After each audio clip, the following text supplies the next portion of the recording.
नमस्कार, आपण पाहतात रयत संवाद न्यूज चॅनल। परंडा नगरी भक्तिभावाच्या रंगात रंगली। संत एकनाथ महाराजांच्या पालखीचे नगराध्यक्ष जाकीर सौदागर यांच्या हस्ते स्वागत।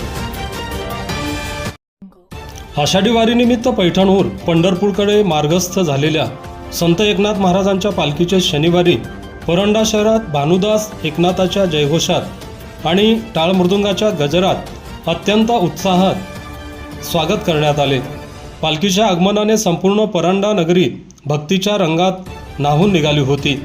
पालखीचे शहरात आगमन होताच नगराध्यक्ष जाकीरभाई सौदागर, तहसीलदार निलेश काकडे, नगर परिषदेच्या मुख्याधिकारी मनीषा वड्डेपल्ली, शिवसेना नेते दत्ता साळुंखे, शिवसेना उद्धव बाळासाहेब ठाकरे गटाचे जिल्हा प्रमुख रणजित पाटील, विश्वजित पाटील आणि पोलीस निरीक्षक आसाराम चोरमुले यांच्यासह शहरातील विविध क्षेत्रातील मान्यवरांनी आणि भाविकांनी पालखीचे व माऊलींच्या पादुकांचे भक्तिभावाने दर्शन घेतले।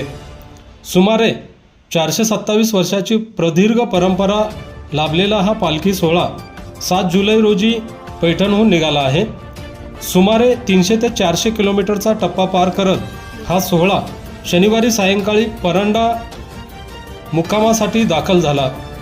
पालखी सोहळ्यात सर्वात पुढे नाथांचे अश्व, त्याच्या मागे चोपदार, हातात पताका घेतलेले वारकरी, टाळकरी, वीणावादक, पखवाजवादक, भजनकरी आणि डोक्यावर तुळशी वृंदावन घेतलेल्या महिला वारकऱ्यांचा शिस्तबद्ध समुदाय चालत होता। सर्वात शेवटी नाथांच्या पादुका विराजमान असलेला खिल्लार बैलजोडीचा सजविलेला रथ हे सर्वांचे मुख्य आकर्षण होते।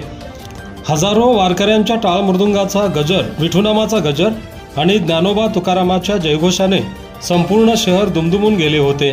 शनिवारी रात्री या पालखी सोहळ्याचा मुक्काम शहरातील मुकुंद देशमुख यांच्या वाड्यात होता।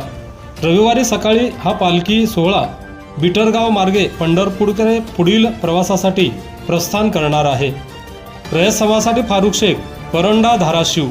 आपल्या परिसरातील बातम्या पाहण्यासाठी रयत संवाद न्यूज चॅनलला सबस्क्राईब करा, शेअर करा, लाईक करा।